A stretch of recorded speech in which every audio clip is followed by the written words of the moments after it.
And we are live. Once again, everyone, welcome to another edition of the Spoiler Room. And it is our Animation Nation special. Yes, this is one of the animated films that you find folks out there voted on last year that you would like us to cover. And truth be told, I kind of leaned into this one and put it on there because of one of the fine folk we have in the Spoiler Room joining us as a guest along with our regular crew.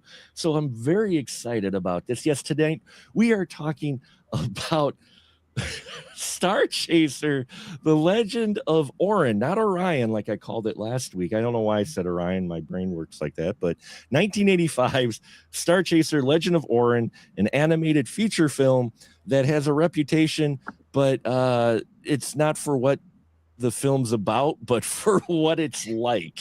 And we'll dive into that. But yeah, so thank you for venturing down the stairs, pulling up a chair and popping or pouring your favorite drink with us as we talk movie spoilers. And hey, Coke. And tonight, yes, we have with us first man, the myth, the legend himself, Mr. Joe Randazzo is with us. How you doing, Joe? Everyone, first time watching this, so this will be interesting. So I see you're back from places far and wide. So glad to have you back. I went in with a job and one on the way, and I came out with the on the way job delayed and the first job being canceled. So fun. Yeah. Sorry about that, man, but I think it'll pick up for you again. It'll pick up for you, but we appreciate you being here for sure. Hopefully he can stay with us. Joe is having a little bit of lag like that. He'll be back with us. And then there's the my right-hand man who keeps coming back for more, Mr. Ian Simmons. How you doing, Ian? I'm doing very well. This is exciting. And it is also exciting because I managed to rope as I call him, my brother from another mother, my friend that I've known since middle school. So he's got all the dirt on me. It is now that Jim is with us today. How you doing, Jim? Hi, everybody. So glad you could join us. Very happy to pull you in on an episode finally, and it's a special one, which we will talk about in a minute here. So, Starchaser, yes, 1985, Legend of Orin from director Stephen Hahn. And Ian, did you want to try to give the synopsis for this? Okay, you don't have to. We can try to make Jim do it. The synopsis for Starchaser? Yeah, hand it over to Jim. I'll go let for the it, Jim. Special guest do it. We'll do this. Starchaser is what happens when the Lucasfilm legal department falls asleep for a week. So it is the story of some spaceborne heroes who use a mystical, magical force of some kind to defeat a faceless army of robot-like soldiers and a very menacing black cloak wearing evil being, complete with androids, not droids, but androids. Mandroids. They're mandroids. Mandroids, right? Yeah. Other robots of other kinds. Slaves and crystals and lots of spaceships and lots of borrowed sound effects. As well as alien design. Borrowed alien designs, very, very reminiscent of some Star Wars like stuff, and character archetypes that can be matched one for one with the characters from our favorite space fantasy. So yeah, Starchaser is an animated version of all of the things Star Wars that made Star Wars Star Wars. That's well put. Well put. Now, Jim, the reason I was going to say with a bizarre amount of sleaze. Yes. I mean, this is a PG rated movie, but there's swearing in it. There's an assault, and I'm trying to be delicate here because we're on the YouTube, but there's a very special kind of assault that is kind of okay, quote unquote, because it's a robot, but wow. Yeah. We'll get all into that, but man. Yeah, and I guess if Lucasfilm's legal department decided for copyright reasons to just go, whatever. Yeah, somebody at the ratings board decided for this particular film that, okay, maybe 5 people would see it and whatever. And maybe they didn't bother getting through the whole thing. Maybe they didn't see the parts that might be concerning. But one of the things that stuck out on first viewing and on third or fourth viewing when my parents happened to be in the room was, wait, what did they just do? What just happened? So, Well, that's what's great. That's what I love about this is you said that this was, you watched this quite often, right, Jim, on VHS at your home. I recorded it just about immediately upon actually watching the original thing, and I remember I was a kid. I was under 10. I arrived home from dinner with the family one night. We walked in, turned on the TV, happened to have one of the premium channels at the time. I don't remember if it was Showtime or HBO, but we caught the tail end of the film. We actually watched to the end of the movie. It was the last, I don't know, 5 minutes maybe. But what stood out immediately was, hey, that's a ship flying around, and that sounds an awful lot like the Millennium Falcon. And there's a bunch of characters in this cartoon, and they all seem very familiar just in that couple of minutes that we saw them. Some pretty good music was playing, and the animation in particular stood out. This is what caught my eye. This is what led to a repeat viewing, was the animation for the time seemed very, very consistent, very, very detailed. And the rotoscoping of the ships in particular reminded us all of Tron from the moment we saw it. So we saw literally just that last 5 minutes of the movie and went, what is this? And flipped to the guide at the time. We didn't have, any other way to look it up. And found out what it was and said, all right, well, it's going to repeat itself in an hour. So we threw in a tape and recorded it and watched it from beginning to end. That's one thing about this movie, though, is the animation is fantastic. I love the animation. It really is. But it really Absolutely. strikes me right away.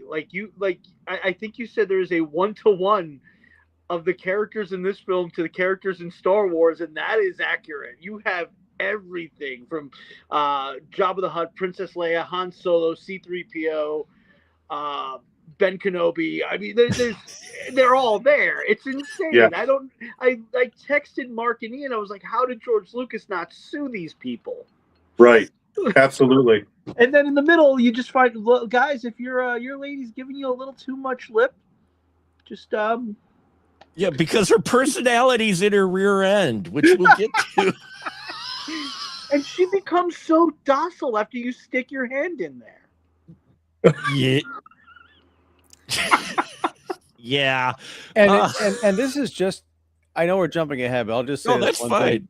thing. Because we are a modern audience and we've seen movies that deal with this kind of subject matter but in different ways, I kept expecting, like, at the end she's gonna snap out of it or gonna get her programming back or something, but no, she's quote unquote in love with this guy from that moment till the very end. I'm like, wow. Almost to the That's point that amazing. you wonder if this was a spaghetti western or a giallo, because in those movies, as soon as a woman is assaulted, she falls in love with her assaulter for some reason. Well, is this movie Italian?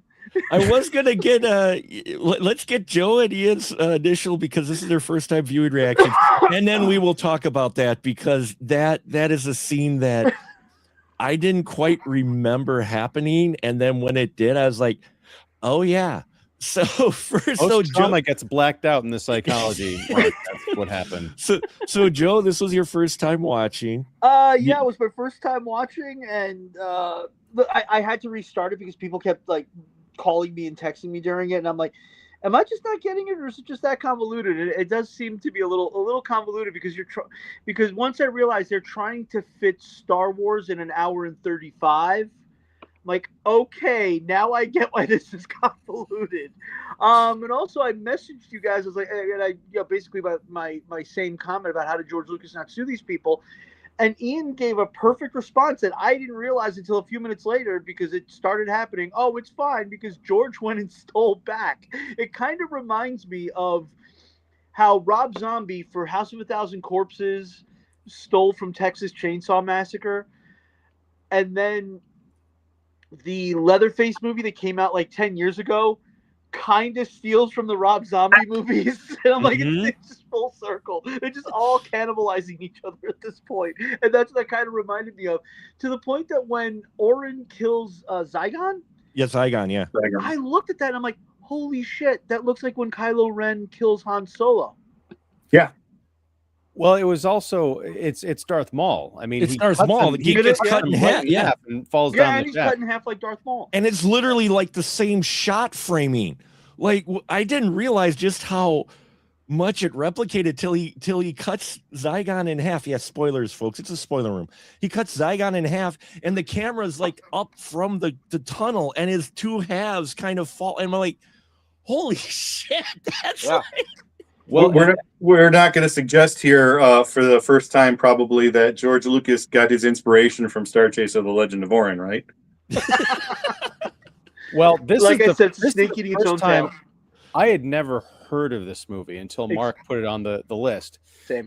So watching it today, I mean, it even goes back earlier than that, because that's the first time I started having these prequel trilogy notions. Was earlier there's a scene where Orin and Dag are trapped in this kind of prison block, and the little R2D2 light droid or light follicle Starfly, yeah. Starfly gives Orin the sword back, and Orin sets himself free. And to get Dag free, he ignites his lightsaber and like cuts a hole through the door. I'm like, that's the beginning of the Phantom Menace.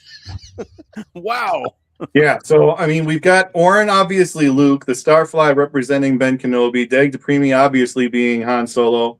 The droids kind of intertwined, I guess, in that they both complain and are annoyed to begin with, but the ship ends up taking on the personality of C-3PO through most of the film, right? Being the one just whining about absolutely everything. And I can't say, I mean, we don't ever hear what R2's dialogue is, so we can't say that R2 had the same dialogue as the other robot. That would really change up Star Wars. But the archetypes are all there. The match of the characters are all there, and the representation of the Force. As I said, first time viewing, seeing it from the last 5 minutes on. What happens there, right? The mystical Force creates a lightsaber that the hero uses. So immediately you're like, okay, what in the world's going on? And you have to assume that due to the success at that point of the Star Wars trilogy, that since literally every other studio was trying to do their own live action version, trying to make a whole bunch of money off the same kind of thing, get all the effects studios and everything, including using ILM, nobody had time to pay attention to this little animation thing going on in the background, which is good legally. Unfortunate that the animation that we did say earlier was very detailed and had a lot of attention paid to it, didn't really get any recognition. Nobody got to see all of the work put into the rotoscoping and the fine animation that was put in. Well, this was also intended to be. This was intended for 3D. Yes. Yeah. This was intended. I looked it up earlier to get the. Let me get the phrasing right, but yeah, the stereoscopic 3D for watching with the 3D glasses. And right. The boosters claimed that it was the first ever animated feature for this process, even though an Australian film did it 2 years prior. But yeah, it was marketed in the US as a 3D film when it hit the theaters briefly. Which matches the time, right? Everybody was coming off of the Star Wars trilogy. Everybody duplicate that and find whatever success you can in sci-fi now that the genre could pick up. And at the same time, you had what? Jaws 3D and all the other stereoscopic 3D pictures being the craze for that brief bit in time when you had the mid 80s 3D craze. So yeah, they were trying to cash in on that. It's funny. I looked this up to see if it was on home video, and there is a Blu-ray of it. And on Amazon, they've got the little thumbnail, and there's a little circle on the cover. It says 3D. I'm like, this movie is in 3D. And of course, I click on the image, I bring it up, and it says, featuring a 3D lenticular cover. It's an ad for the slipcase. Yeah. I felt robbed. So we know what Joe kind of felt about it. Ian, with you and your first viewing, how was it? Well, I mean, the best way I could put it, I mentioned this in our little chat. I mean, it's like the room of 2D animated features. It's so bad, but so earnest and yet so awful. It's weird because I don't get the feeling. It doesn't feel like these people were trying to rip off Star Wars. It just feels like they just didn't have a clue. Like, I don't know, something just drifted in from the ether. Maybe they were working at Lucasfilm at midnight or something while during the day they were shooting the actual movie. It just kind of like made its way into their collective conscious. But it's bad. It's also kind of boring in parts. I mean, once you, I don't. The problem, I'll just call it the sexual assault. I'm sorry, because that's what we're describing here. Of the fembot comes way too early. Shouldn't have happened at all. But you can't build anything off of that, because narratively it stops the film. Like, wait a second, this is no longer a kids movie. This is terrible. But also, nothing is as interesting or shocking as that moment. Except and this is 2 or 3 minutes removed from the fembot having been sold as a slave. Yes. To death. Yes. And that was his motivation. Kind of she is, yeah. We'll get into but just real quick, the other my jaw dropped towards the very end of the movie when our little light fly starfly thing, which I thought was the R2D2. I know it turns out to be the Ben Kenobi, but mostly it's just like kind of zipping around and, you know, being helpful and kind of mischievous. But when Luke Orin is hanging off the edge of the giant cliff thing, and he's like, I need my sword, and then right, I need the handle. Yeah. And the thing comes down, it says, there never was a handle. I'm like, wait, what? Then how did you do all this other stuff with the sword early in the movie? Is this thing gaslighting our hero? And of course, later he forms the star blade lightsaber out of his own hand energy, but that wasn't anywhere else in the film. There was a sword handle.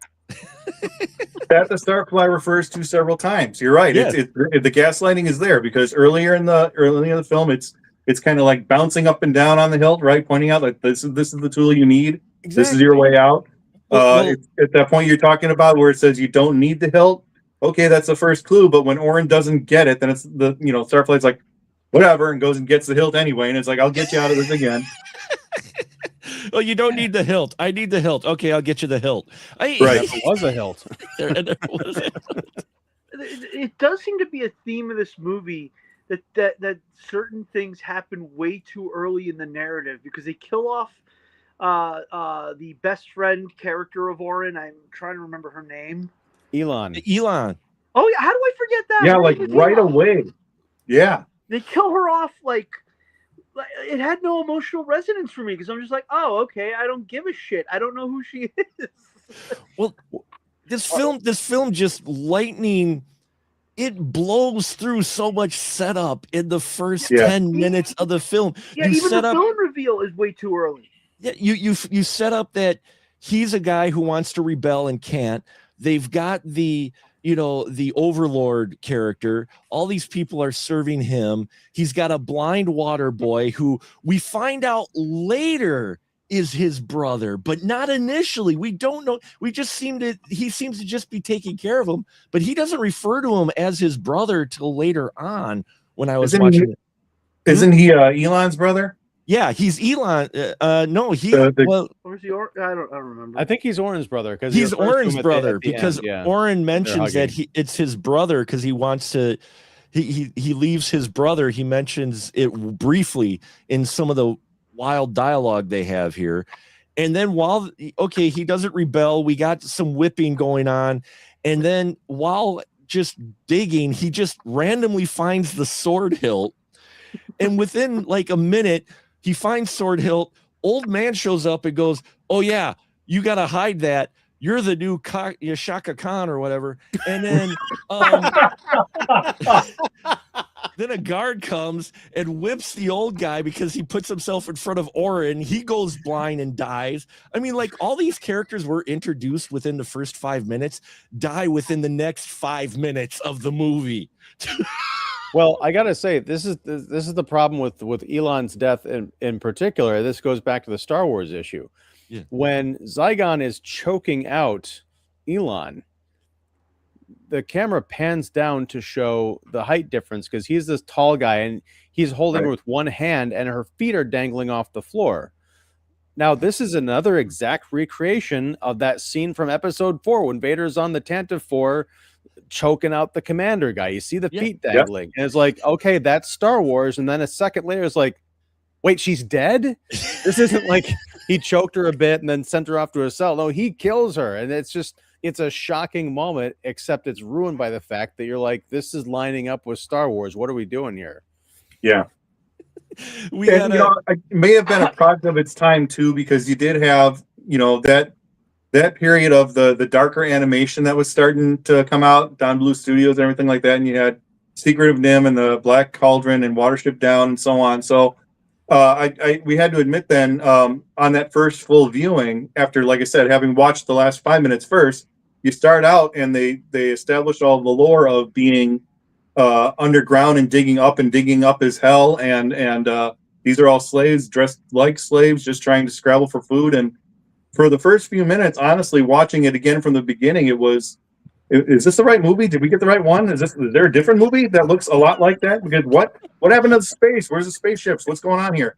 But in that dark animation vibe, it pulled no punches from the beginning. It wanted to establish the lore and the setting, the characters, kill off the old guy right away in the beginning, kill off who's apparently supposed to be the love interest 10 minutes into the movie. And you're right, an exact parallel to the introduction of Darth Vader with the black mask and backlit and everything, and the cloak and the choking out. It's the same angle and the same shot. You're exactly right. Yeah, they literally framed it like that. And we got a couple comments we're going to pull over real quick for. We've got Vamp Alley here who says Starchaser is better than Star Wars. And, you go. Everybody, you like what you like. No judgment here for sure. And then we have the Trashed Picture Show goes, yo, lads, I remember this Star Wars cartoon knockoff with the sexy C-3PO who has her mouth taped shut and switched on her ass, flipped to horny. It was too dark and swearing also. Yes, that's exactly what we were addressing before. And we'll talk about it now because never mind, we talked about the ripping off of the scene sets, like we just mentioned Elan getting choked out later on. Just you almost have dialogue of, oh, Mos Eisley, you'll never find a bigger more of scum and villainy.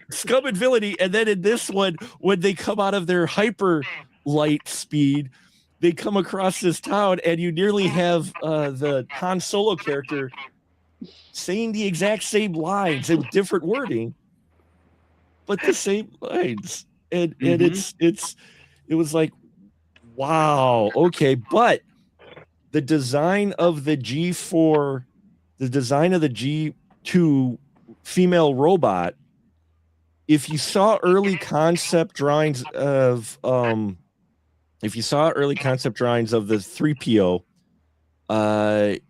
you would get where the design of this robot came from, because I have a poster that had one of the original concepts of C-3PO where it didn't look like C-3PO. The eyes were a little bit narrow. You kind of had, and R2-D2 looked a little bit differently. And it looked similar. And I'm like, wow, that's very similar.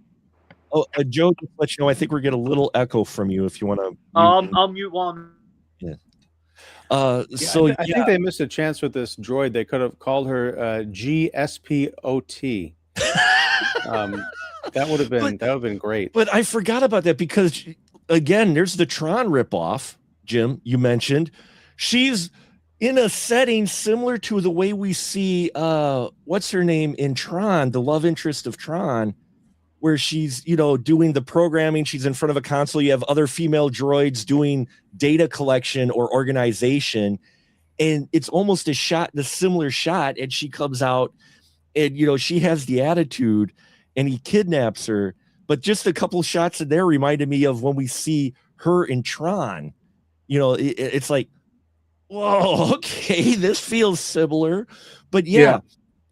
So I think that the Tron similarities were more in the rotoscoping and the effects in the animation, in that there's so many so much of the design is very, very polygonal and lent very easily then to the tracing in the animation, so that what you got and what stood out right away in that first viewing was very, very detailed, very consistent, rotoscoped polygonal ships and other objects in the animation that you really didn't see in a lot of animation of the time. A lot of things were very, very hand drawn. This was before you had any computer aided animation starting in Disney and so on.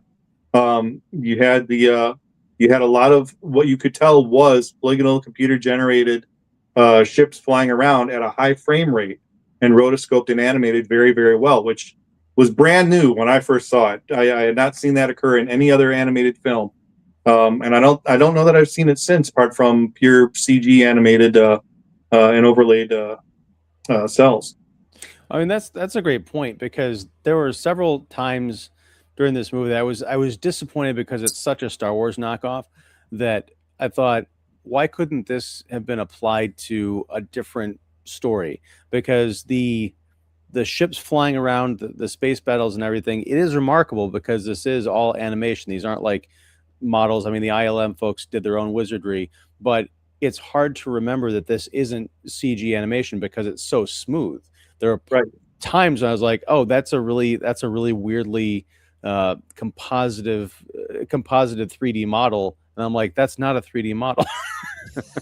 And that's a perfect point. That's something that would be completely lost on a modern audience, right? Absolutely nobody would get that as a product of Starchaser's time. Back then, when this was done, Tron was doing something people hadn't seen before, and this, like I say, in terms of animation, this was something that hadn't been done before, as far as I'm aware, and that I certainly hadn't seen before, and we wouldn't see for another 5 to 10 years. And there is one moment, because I as much as I didn't like the movie because it was very derivative, I did love the animation, and particularly the character animation, which still had some of that herky-jerkiness in some of the films we've talked about this year. But there's one scene towards the very end of the film where Orin is looking at the Princess Leia character. I can't remember her name, but he keeps having flashbacks where he sees her, but he imagines that he's looking at Elon, his dead girlfriend. And in the last one of the film, he has to kind of like shake the illusion out of his head, as we've seen. And when they cut back to the Orin character doing that, it's incredible. It looks like, I mean, it's 2D animation, but it has all of the facial features and the subtlety of movement of watching a physical actor do that move, but just in a very sparse series of lines. Aviana was her name, the not Leia character, which if you saw how Leia looked in Return of the Jedi in her camouflage fatigues of how her hair was, that is how Aviana's hair is. And it almost looks like Carrie Fisher, like a young Carrie Fisher. If you look at her, you're just like, did they like go to Jedi and rotoscope some shit off of that? Because it looked very, very familiar to her. But she's royalty, of course. I mean, she's a princess. She's a headstrong princess as well. She's battle ready, sort of. Dude, we have to talk about that auction scene. Well, yeah, we'll get to it. Yeah, because I want to get to it because Joe was talking about the robot, and we've all mentioned it, and it's brought up in the chat. We'll talk about it. So you think that Diggs, our not Han Solo character, manages to kidnap this G2 robot because he uses her as a shield, because they end up getting caught by Zygon's guys and they're escaping. So you think he's using her as a shield because, and they might not shoot her or whatnot. And you also think, oh, he's going to steal her because they could use her to get into the facility to steal more of the crystals because he's a crystal smuggler. You're like, okay, that makes sense. Before you see anything happen, you just see him kidnap a droid that's connected to the system. And you're like, okay, sci-fi standard. He's going to kidnap her, use her to break into the system. No. He steals a female robot, takes her on board. She's got attitude, like she's fighting. he pushes her down. He's trying to reprogram her, and his robot ship goes, no, you're looking for the attitude adjustment circuit. It's in her pus.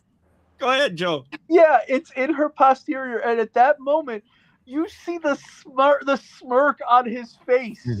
Like, this is the moment he's been waiting for. I get to anally probe this fembot and adjust her attitude. To which the ship itself that's telling him about the schematics here gets embarrassed. The ship is embarrassed, flushes red, and warns that the circuit is in her posterior, and the robot warns him, don't you dare. So he puts his tape over her mouth. Yeah. Pushes her down. He repositions her. He tapes her mouth, and then he repositions her so her butt's on his lap. Yeah, and over his lap, like he's gonna spank her. This is like Don Bluth, The Accused. I don't know what I was watching here. And then he flips up the panel, and then he takes out a little tool, and he's adjusting various parts, and you see her struggle. Then she stops struggling, and he removes the tape, and she goes from, oh, you're, how dare you kidnap me or whatnot, to, oh, hi, in a very sexy orgasm face. Yeah, and she's like, oh, like in this did old anybody face. ever tell you how cute you are? Like, So at this point in the movie, you're like, oh, that's extreme. I don't really care for it, but okay, I see he wanted this so that she wouldn't rebel against him, so she would be on his side. No. He does the attitude adjustment, takes her to the planet that's not Mos Eisley. Yeah. To sell as a slave. He gets 15% of whatever they make off of her. Now, I read that in a completely different way. It turns out I think he was just selling her for like 3PO and R2 were in the A New Hope, but that initial transaction with the auctioneer or whatever, I got the feeling he was like trying to pimp her out, and he would get 15% of the usage. Right. Gross. And she is very sexified by the end, like to the point where like they're using her, like when Bugs Bunny dresses in drag, they're using her. Like, Hope you're getting a little quiet, Joe. We're losing you for a minute. oh, sorry, There you I had my hand over the microphone. Oh. All right, so no, I mean, what I was saying was, she becomes completely sexified by the end, to the point where like they kind of use her like when Bugs Bunny dresses in drag to like seduce Elmer Fudd or Yosemite Sam, because they send her out there to Seduce a couple guards. Yeah, to basically seduce the guards so that they can attack them from behind. Oh, dude, the first time we see her on screen, I think it's when she's doing all that lab stuff. She's introduced. You see her apple bottom droid butt. It takes up like the entire like of 2/3 of the frame. It's like that's no moon. Yes, it is. And I'm like, what are we doing here? It gets worse from there. This is a kids movie. I think it was trying to go. Kids movie. What's that? This is a making kids movie. This is not for children. I think they were aware that they were in that gray area, right? I don't think it's not meant to be an adult film, but I think they were trying to push PG-13 before PG-13 was really a thing, right? Because I mean, it certainly there are dark parts of episode 4, but as we said, the movie opens with killing an old man, with slavery, with torture, with the loss of the female lead or the love interest right in the first 15 minutes, and before long, Orin, reaches hell, which really is just the planet's surface, just something other than the cave, and is introduced to the mandroids right away, which I thought was another pretty decent demonstration of the animation. Right, they did a good job with getting across that these mandroids are, collections of body parts, are fighting over body parts. Are really just the worst of the worst, and then shot down by Dag as we introduce his character. He's the character who rescues Orin, who immediately calls Kid, just like Han Solo, brings him along on his ship that he's doing, trading in. He's a smuggler, and he's trading and smuggling. Takes him Just to like Han like you Solo. said, the desert planet, exactly like Han Solo, right? So dismisses his speaking of the Force and the hilt and the mystical powers and having to rescue his people. But that's the thing, though. That gets into the broader universe. Is we introduce this universe that's all spaceships, high technology, and based an awful lot on androids. Nobody knows anything about this slavery that's going on underneath the surface of this planet. And nobody believes Orin when they talk about it. And then they go on roundabout quests, really, where Orange is trying to figure out what the rest of the universe actually is about, while trying to convince everybody that slavery is actually going on. And of course, the slavery that's going on that nobody's heard about on his tiny little homeworld is tied to the Darth Vader character, the one that's trying to take over the entire universe and going against the princess. So all of the beats are there. But it's dressed in a PG-13, we're a cartoon, therefore we're kid-friendly costume, but still tries to entice people with, the darker subjects, obviously the more adult subjects, and even catching people, when you've got a cartoon and here are a couple of characters, the Han Solo character's biggest quirk is he says damn an awful lot. Whoa, here's a cartoon swearing. Holy crap, that'll get the kids watching. And that it creates some comedic beats for him, sure, and that this is his reaction to just about everything is damn, but speaks to the strength of the writing, and borrow everything you can from Star Wars, and the big catchphrase for our smuggler hero is he swears. Well, let's go ahead. Well, I was just going to say, Jim, thank you for reminding me. There are a couple of ideas here in this movie that are not related to Star Wars that if they had just built on that and done something original, you can still have your space opera, but you don't have to follow George Lucas's version of the hero's journey.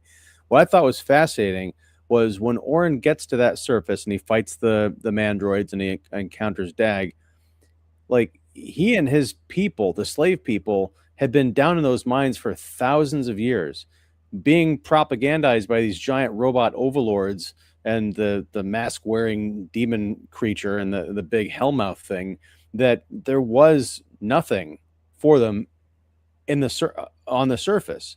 When he gets to the surface, he finds out that everyone believes that all the mining that has been going on for thousands of years by this enslaved race was being done by machines. Right. So it's like propaganda on top of propaganda. You could really do something with that. That's like crazy galactic conspiracy, but then it all just becomes hey, here's a Death Star type setting. Yeah. Yeah. Well, yeah, I mean, and that's where you get also the darker side, because even the reveal of the sword having the blade, getting the invisible blade sort of approach with the hilt. I loved how that's revealed, because here our hero is taken over by these manned droids who are pretty creepy and scary, and they start fighting over over Orin on who's going to get what body part, and they find the hilt. They fight over it. The hilt gets jammed up in a weed or a rock, and the guy walks over to it. He accidentally trips. He falls and he gets stabbed, and you're not quite sure what. You can see invisible. You just see the blood that's on the invisible day. It's a very well drawn scene, but it's so cool the way they reveal it's got an invisible blade and their reaction to it afterwards. I mean, they got those elements in here where they could have did their own thing, but they end up falling back on the Star Wars stuff fairly quickly. I mean, we get eyes and parts hacked off on a creature. We've mentioned, people die in that, and that's like the first third of this film is you get on-screen deaths. I mean, the other man droid gets cut in half as well, because another interesting bit of animation between one of them getting cut in half and one of them getting blasted in half. Yeah, those that creature design was great, and I kept thinking some company needs to find out whoever owns the license to this, because I could see them making limited edition little statues or something like that just of those characters, because they're so neat and weird and gooey. Yeah, if anything, that is the strongest part of this movie. Is just the design is great, the animation is fantastic. It's like Ian said, the only I even derivative as it is, it takes wild enough swings where it made me enjoy the movie. Mm-hmm. I think I enjoyed it more for the audacity of some of the things than anything like that's actually in the narrative. Mm-hmm. You know, now that I've seen it, I think I could watch this again. I mean, it's terrible, but the more I'm talking about it with you guys, it's terrible in ways that reveal its potential, and that's what makes it kind of sad. I don't think there's anything on this Blu-ray except for the 3D lenticular cover. I'm waiting, maybe in a couple of years when this thing turns, 40, they'll get like a 4K, like Arrow will put it out with like commentaries behind the scenes and what happened, and George Lucas and his senile dotage talking about how much he loves this movie. I would buy that in a heartbeat. Yeah, this is the kind of movie where, Well, I think you touched on. Oh, go ahead. I was going to say, I think you touched on the potential that was there in the lore, right? They had the opportunity there, flipping the script on droids, on robots taking over the universe as an empire, and humans themselves just being made for slaves. And that's the version of the evil empire that they established pretty well in the movie. And the reveal of Zygon as being a robot, again, some great animation done in that. When his face gets torn open and you see yeah. the humanoid jaw and the mechanical jaw working inside, very Terminator. But this was probably being worked on before that because it takes so long to do these things. It is really cool to see it. I was kind of disappointed that his face gets restored later in the film. Right. But then, as you say, the big the fleet attack being taken out by the one single bomb, blowing up everything. They had the plot. They laid out the lore in the universe, and the potential story was there, and then they lost it. And something that hadn't occurred to me until you guys mentioned it actually at the very beginning was, here is the complete droid army that's all lined up to rule the universe for this faction, and the humans can be reduced to slaves, or they can lord over the rest of the worlds and do all the trading that they want. And I don't know. This is almost 20 years before the prequels, and maybe the Phantom Menace saw a lot of those robots and thought, Yeah, you never know. Definitely saw this, and there's no way. There's a coincidence, and then there's just outright, stealing in return. It's too maybe one scene that is similar to the prequels that would come 15 years later would be a coincidence, but there's too many. There's a lot of similarities to the prequels later on in this film that just like you said, some of the angles when we mentioned the dispatching of Darth Maul and the dispatching of Zygon, if you look at the way they do that, it's even shot, it's very similar with the two halves of his body falling, and then he falls down a pit, and it's the same camera. It's like, wow. And it's one of those things, the alien design too. When we get to the harem, yes, this has a harem. There's a harem scene. Our guy, he goes after, within a segment, we get him changing her personality from her posterior, selling her as a slave to get percentage, going to a harem that is obviously a harem to do a deal with a guy for crystals. I'm like, that's all like, wow, and then they go to the desert and there's the betrayal, but it just, all of those elements, you're just sitting here going, parts of these are really cool, and then parts of these, why'd you have to borrow? Because it just hit too many similar beats. One of the other things, though, we've mentioned like Tron and especially Star Wars.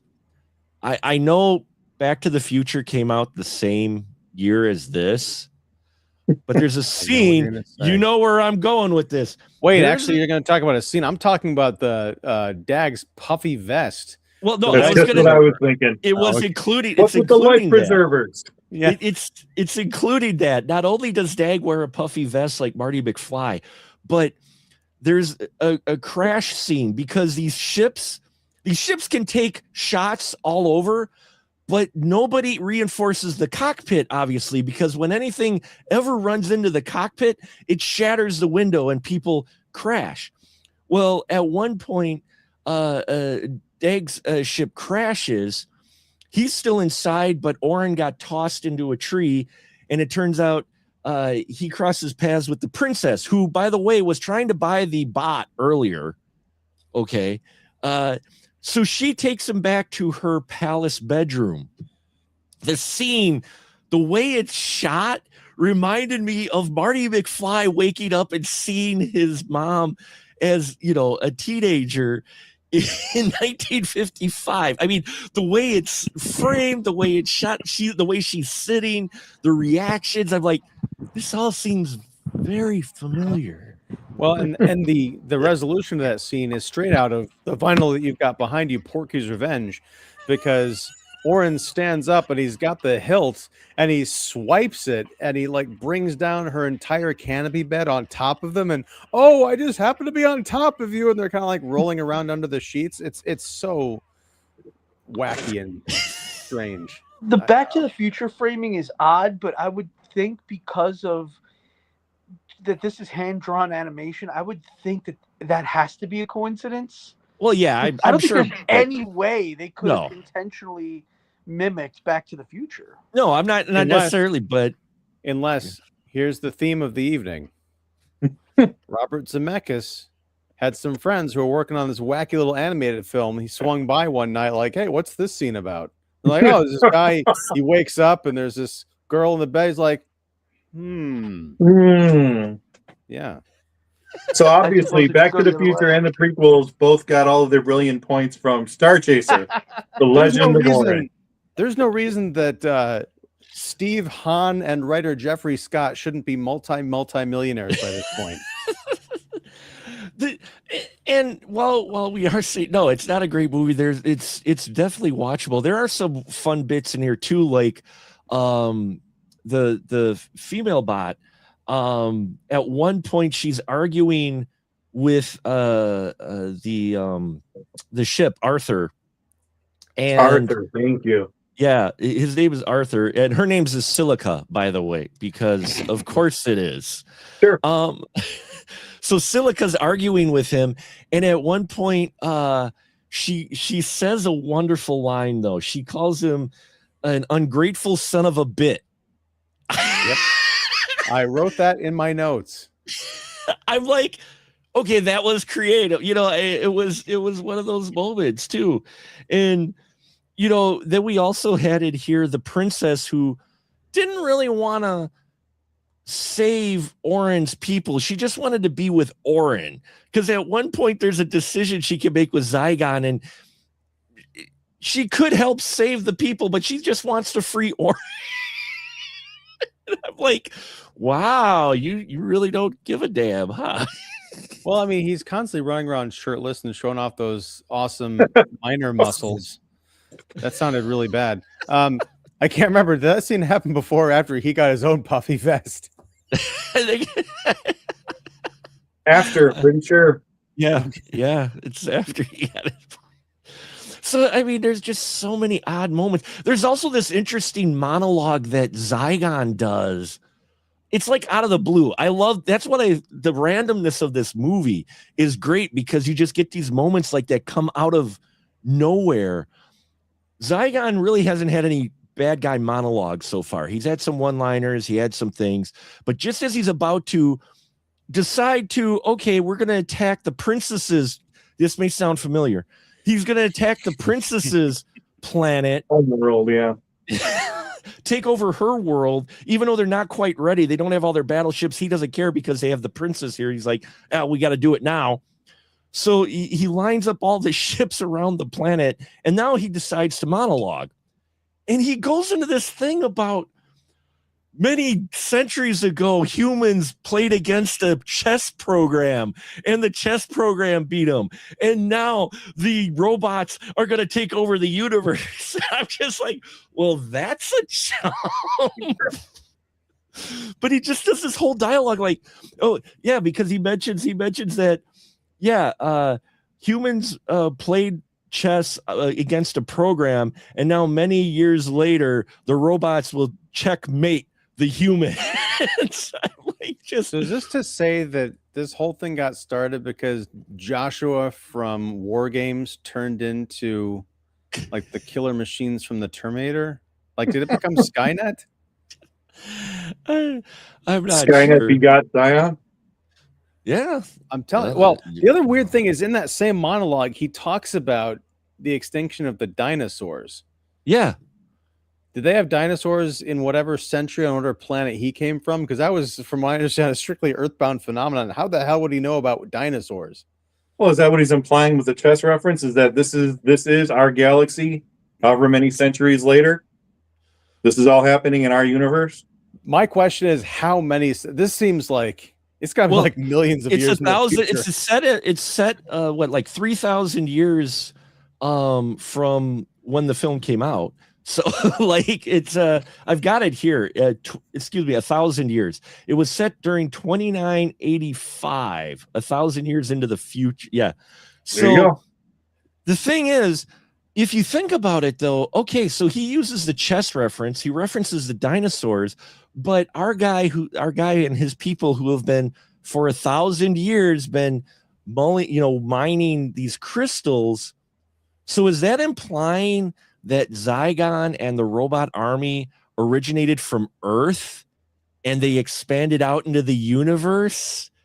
Because Trina's obviously an alien planet. I mean, he's got a big, huge slug, and you have humanoid. So did the robots take over Earth and then they just spread out into the universe? Because that's the only way he would know about dinosaurs. That's the way you know about chess. That's the way, I don't know. I got the feeling that they just wrote this great speech, possibly for another movie that has nothing to do with space adventures, and just put it in here like, oh, wait a second, that doesn't, who cares? We're already in the animation stage. we got another comment here from Chris Sheldon 7430. Had Starchaser on Betamax back in the 80s and loved it so much, wore the tape out. Definitely need to give it a rewatch. Now, where'd I place that DVD? Good luck finding the DVD. If you have it, that's awesome, my friend. And you can, if you can't find it, you can upgrade to the Blu-ray. It's $15 on Amazon right now. This is not a plug. No. What is kind of disappointing is we don't get enough space like actual battles, because those, as we mentioned, the animation is good, but those are actually done fairly well, like especially with the Arthur ship, the way it maneuvers. Like it does this main maneuver that's not just a gimmick. It does it a couple of times to where it's got engines on the side and they're being chased. It does a 180 flip backwards and then it flips again. I loved that. I love the design. And I thought the action sequences with the ships, what brief ones we get, were actually handled really well. Actually, they were done better than the film we watched last week, which was Titan AE. This actually had some better sequences that were better animated. And it was, 15 years prior to Titan AE. So so it's crazy. But I wanted more spaceship battles. I liked the ship battles. I wanted more of those. Yeah, Arthur's design with the rotating engines on either side and the ramp right underneath the nose, probably inspired Joss Whedon too in the design of Serenity. So Yep. Yeah. I mean, Firefly obviously stole from Starchaser, The Legend of Orin. I just love how we've come full circle in this discussion of almost an hour to where it's like Starchaser ripped off all these things, and we're like, yeah, but all these filmmakers may have ripped off a Starchaser. That's my theory about movies that fail, is they eventually just become, salvage dumps for bigger movies. They're like, no one saw this, no one's gonna care. But to your point, I mean, there are scenes, particularly towards the one battle that's. Oh, on Joe, we their got a little version- sound from you. Sorry, hold on, Ian. Okay. Go ahead. During this movie's version of the Battle of Yavin 4, there's a bit where the Serenity ship is doing some maneuvering, and the silhouette is the Serenity. I swear. Yeah. And I was like, man, I gotta go watch Firefly again. But it's cool, and it does make you wonder, like, if you could talk to Joss Whedon, if you'd want to, ask him how much did he see Starchaser? Did he think about it? Was this some kind of a weird homage to it? Because he was very much a fan of geek culture and geek kind of ephemera, so I wouldn't put it past him to say, hey, for those of you who, like me, loved Starchaser as a kid, this is for you. I mean, you mentioned, sometimes these bad movies end up becoming salvage dumps for great filmmakers. Quentin Tarantino made a career out of that. Yeah. You look at almost every movie he has made is ripped off a bunch of, lesser movies that were made 40, 50 years ago. So Yeah, it's very likely. Yeah, when Kill Bill came out, when Kill Bill came out, everybody suddenly discovered all of these kung fu films, all of these Asian action films. But I mean, in that case, though, Lady Snowblood is a great movie, so I would never, say that. What was that? Why do I have a little? Because you put your thumb up. It's just gonna do that. Oh, because it's on my phone now. So okay, well, God, what was the other? They call her One Eye. That is one that is definitely in Kill Bill. We're not here to talk about that movie, but yeah, it's a trope that great filmmakers will go back and be like, hey, this movie wasn't very good, but it had this great idea or this great shot. So it's not out of the realm of possibility that Joss Whedon and a lot of these guys 20, 30, 40 years later remembered this movie and just went, hey, I really like that.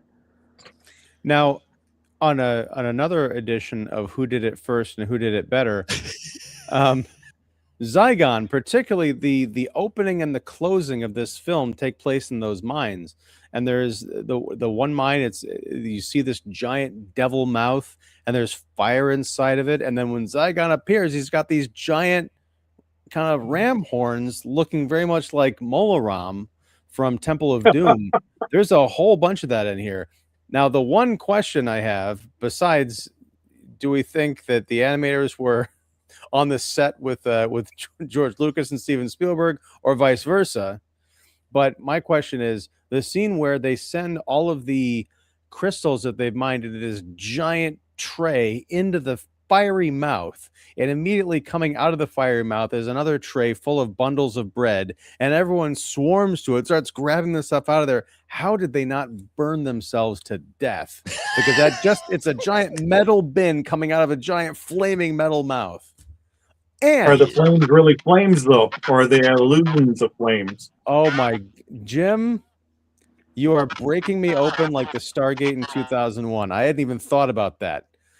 But here's something that's definitely real and definitely inconsistent. The robot overlords, the Cylons. The first time you see one, it's got the face of a Cylon, right? It's just, there's no mistaking it. But they have these laser whips, and one of them lassos around Orin's neck and chokes him to get him to obey. And it just kind of lets him go. I'm like, isn't that a laser whip? Where are the burn marks? Where's his head coming clean off? Oh, I forgot he's the hero. But 5 minutes later, his old man mentor character, he gets slashed by this whip, and the wounds kill him and leave giant hot gashes all over his face and neck. Yeah. Yeah, they're inconsistent. Well, do you set them to stun or to kill, right? It's, different laser down the heat on my whip. Yeah, I don't know. They adjust the whip heat is what it is. I'm just glad that Dag never got a hold of one of those things, because I think Silica would have been in big trouble. Oh, wow. Well, also that ending with Orion, because we get the stand together type of scene where he comes through the fire. He comes through the fire, and everybody's expecting Zygon, and it's Orin. And they're like, huh?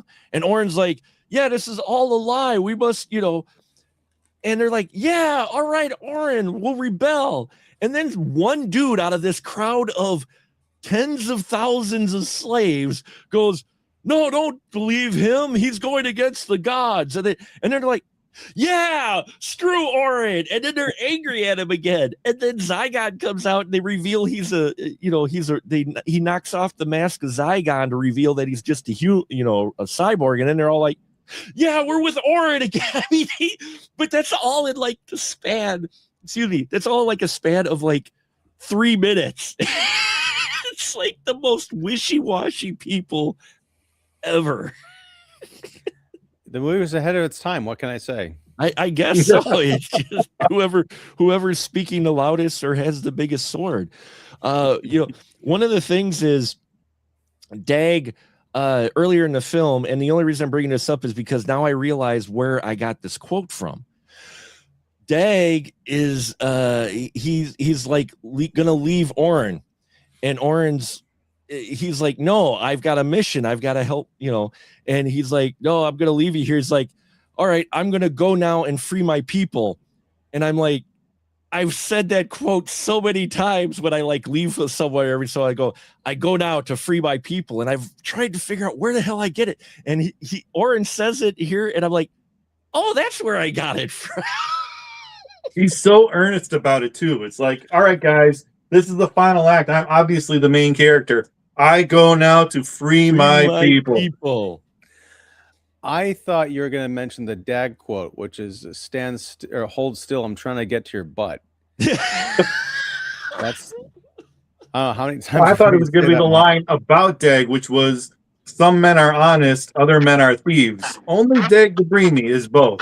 Yes. What was it she called him just after he gave her that attitude adjustment? She called him a meat body. Meat body. That's what it was. I was trying to think of it. You're pretty hot for a meat body. It's That's like he literally just never mind. And everything I learned about adjusting my wife's attitude, I learned from Starchaser. That's that nothing a good spanking won't fix, I guess. I don't know. It's wrong. Do you think at some point Dag's going to end up spanking? Well, no, is he going to spank her and like shake loose her programming, and she's going to get her like agency back and then like behead him or something? That'd be awesome. That would be awesome. That would be... stupid cigar comes flopping out of his mouth. He's not as charismatic as Solo. They try, but he's definitely not as charismatic as Solo. This is a guy that you're just like, yeah, he's here out of necessity. Otherwise, he just is not. He gets our hero from point A to point B.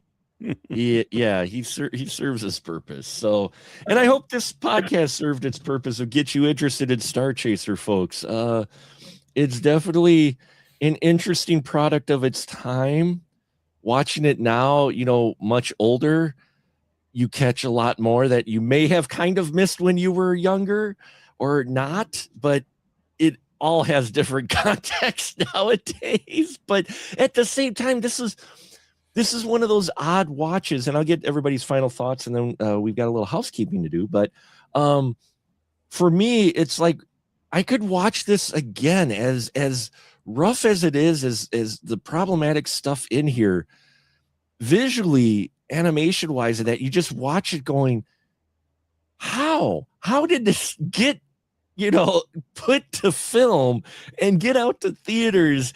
And you just get so morbidly fascinated by this film. You gotta watch it to the end, because you're just like, this is just a wild ride where you're not quite sure what they were thinking, but it's something. And then you see all those familiar elements like we talked about tonight, and then you just wonder which came first, the Starchaser or the egg.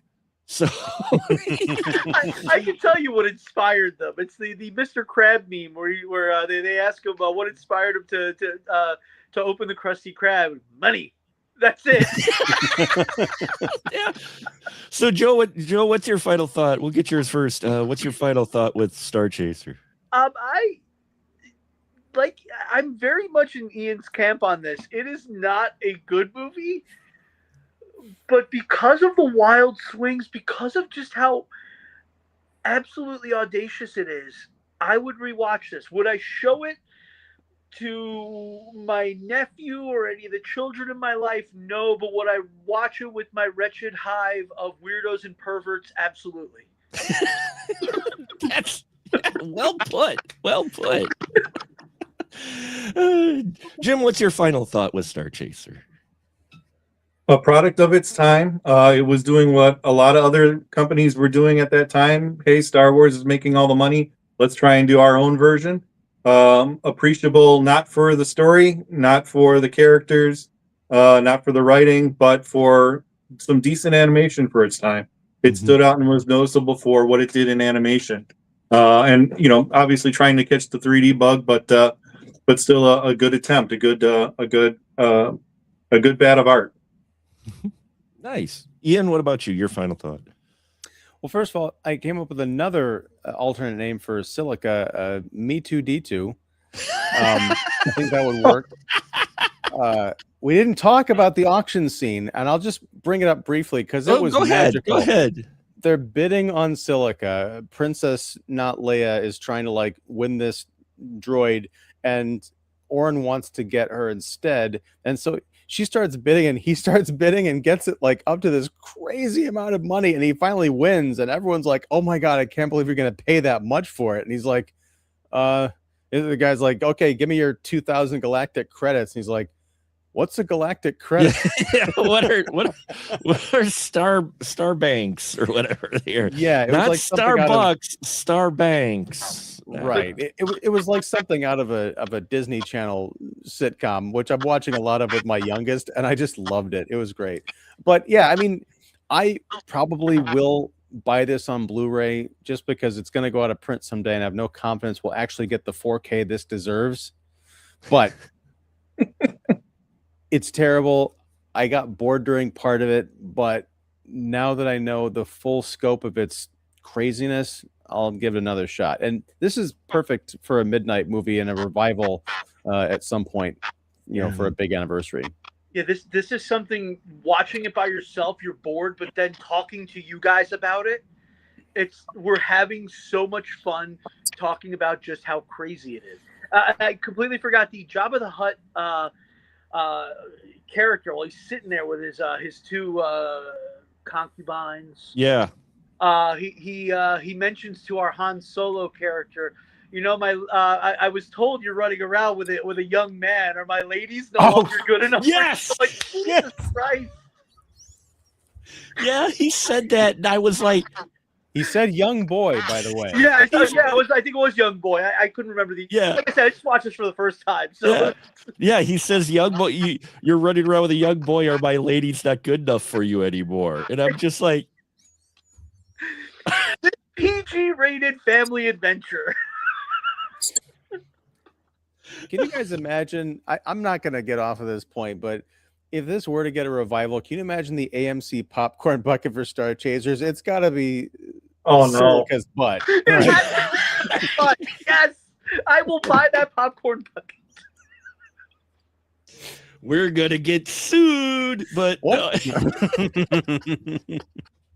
It's almost as good as the Wolverine and Deadpool mouths. Yeah, it's great. Yeah, those are crazy. Well, thank you all. Hope folks enjoyed this conversation. Thank you all for those who commented tonight, and hope you seek out Starchaser, because there's a lot going on in this film. And yeah, the animation is why you watch it. It's for 1985. You look at it. In fact, it's funny. Ian and we discussed last week Titan AE. The animation in this film that's 15 years older is far better than what was in Titan AE overall. Mm-hmm. Titan AE had a few scenes, but for the most part, where they were trying to do stuff, just didn't work. But here you could see they're trying to do stuff, and it worked. And if nothing else, if you're looking for good animation, Starchaser's got it. You could tell they put effort into this artistry, if nothing else, even if they got a batshit crazy story. You know, the animation is just, it's wonderful. So yeah, so there you have it, folks. And now we have our Wheel of Random, because it is an Animation Nation special. We get to spin the Wheel of Random to see what next month's theme is going to be. This month is Drawing Spaces. We're Drawing Space, where we're talking about sci-fi and films, animated films that have ships to them. And yeah, let's see where this lands now for us for April. What will April be? Reconstruction Junction. What is Reconstruction Junction, Mark?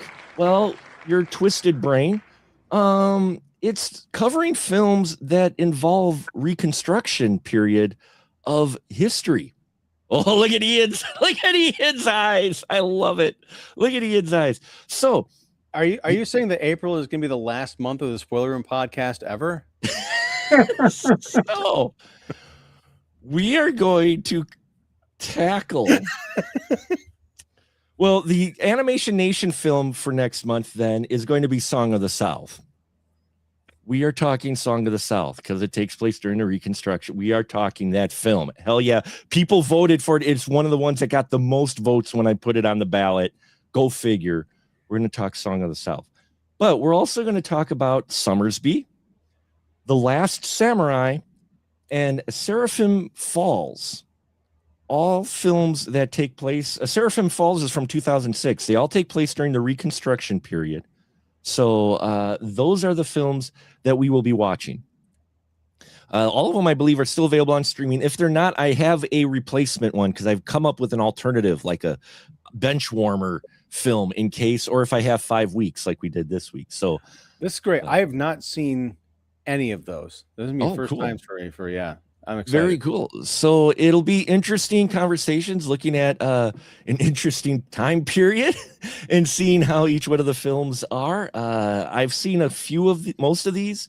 The only one I don't think I've seen is Seraphim Falls. The other ones I've all seen before. So that's what we're tackling, folks. And yeah, now this is where I give a license to shill to my crew members to tell you where you can find their stuff at.